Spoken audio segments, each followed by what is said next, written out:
Hello and welcome to our Christmas edition of Shropshire Business Live TV. This one's always a little bit different, a bit more informal, a bit of a drop-in day really to catch up with some friends and connections that we've spoken to over the year, and also a few new faces as well. Coming up on the show today, we've got some music later on from a group in Albrighton that's made a festive tune for a very good cause. We're also going to be catching up with our friends from ACO to find out what they're doing and their community team, and also some top tips as well if you're finding it tough at Christmas, as some people actually do, the mental side of it and how to cope, some coping tools. Marcus Matthews will be along to tell us about that. But first, a man who has got the dress up for Christmas memo. You got the memo, I Nick didn't. Jones. I got the memo. I can lend it you, Chris. Chris tells me he's got Christmas socks on. That's as Christmas as we get. I can't see him from here. No. Same as in the way. Now, Nick, you're a new parent, aren't you? You've got a new addition to your household. Is he running rings around you? Tell us all about it. He is, yeah. So Wilson, Black Labrador. We've the proud parents. I think we've had him now a week and a half.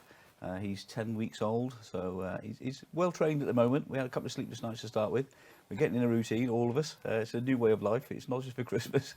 it is a commitment. But Zane, our youngest, who's now 16 in January, he's been on about a dog for about 10 years. And finally, you know, we've had rabbits, we've had guinea pigs, and it wasn't cutting it. So you've given in, have you? We gave in. Is this an early Christmas present then? Is it? Or? Yeah, I think so. Yeah. And he has taken part in some of the training, so it's quite good really. We're all being trained.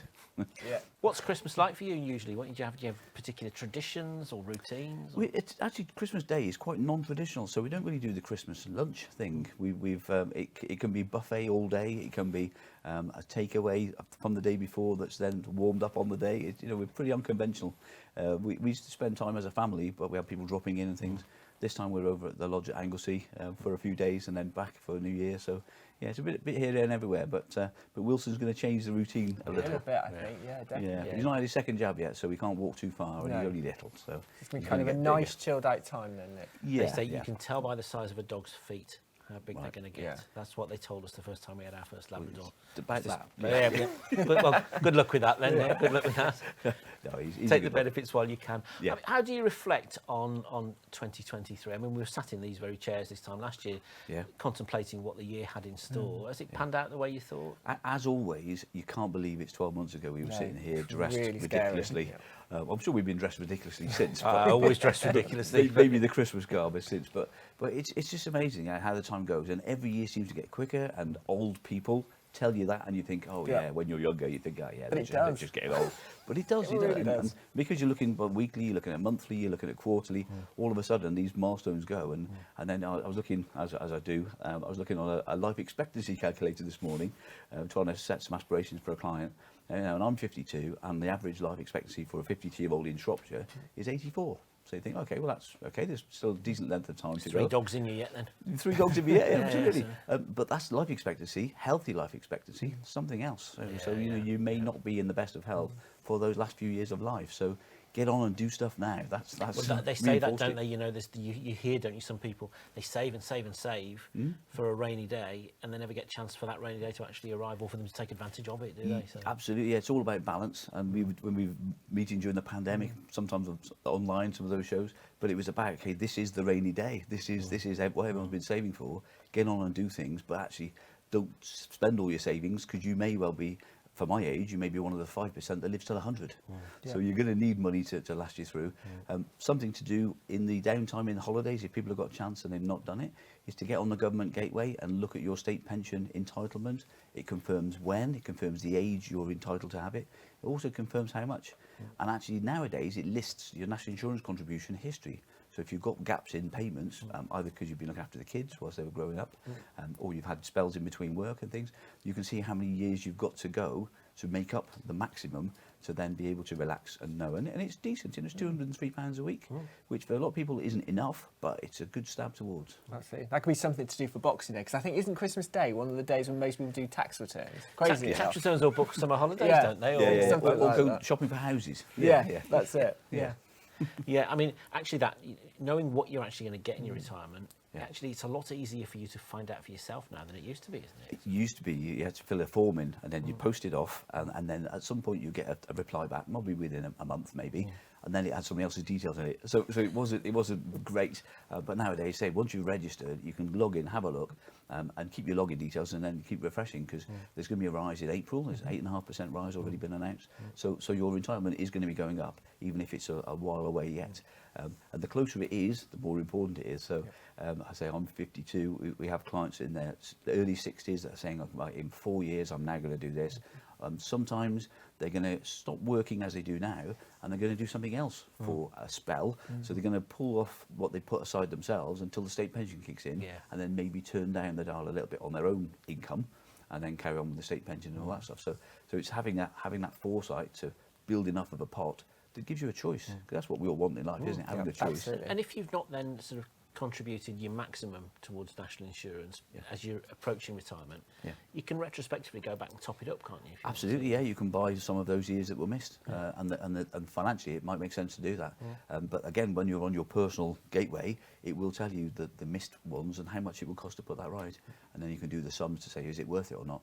And sometimes it's a gamble. You know, how long am I going to live in retirement? If you're one of those 5% that's 100, that will be quite a good gamble in your favour. If sadly you don't live that long after taking state benefits, then you know you're not going to make quite so much out of it. But now the inheritance rules on your own personal plans are much more fair than they ever were. So if you haven't bought an annuity, then your pot, your pension pot, will pass to your loved ones, free from inheritance tax. They can then use it as a pension pot to provide for their own needs, and then if they pass away and there's still money in the pot, it can go to children or grandchildren or great-grandchildren.